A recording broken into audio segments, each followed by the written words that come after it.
اللہ الرحمن الرحیم الحمدللہ رب العالمین والصلاة والسلام علی خیر خلقہ محمد وعلی آلہ وصحبہ اجمعین برحمتک یا ارحم الراحمین۔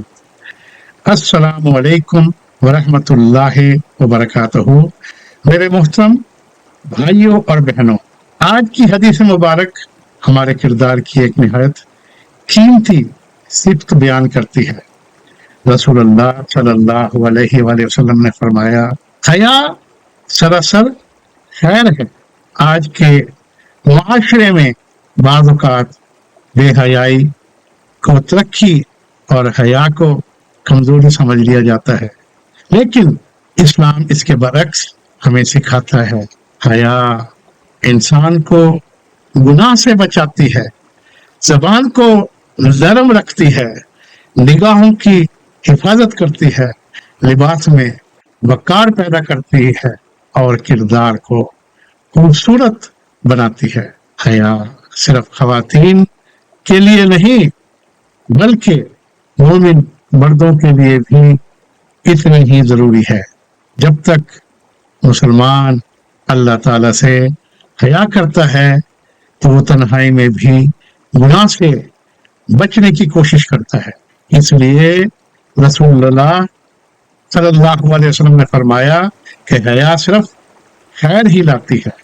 آئیے آج ہم عہد کریں کہ اپنی زندگی کے ہر پہلو میں حیا، عزت، وقار اور پاکیزگی کو اپنائیں گے۔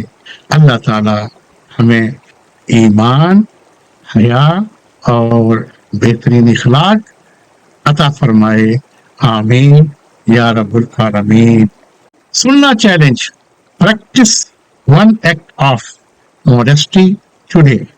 آج حیا کا کم از کم ایک عملی مظاہرہ ضرور کریں، اپنی نگاہوں کی حفاظت کریں، نرم لہجے میں گفتگو کریں، فضول گفتگو سے بچیں، سوشل میڈیا پر غیر مناسب مواد سے دور رہیں، اللہ تعالیٰ کی رضا کو ہر کام پر مقدم رکھیں۔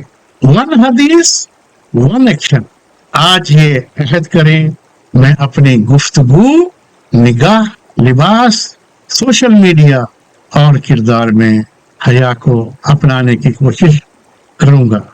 آج کی دعا، اے اللہ ہمیں حیا، پاک دامنی اور پاکیزگی عطا فرما، ہمیں ان بندوں میں شامل فرما جو تو سے حقیقی حیا کرتے ہیں، اور ہمیں ایمان اور بہترین اخلاق پر ثابت قدم رکھ، آمین۔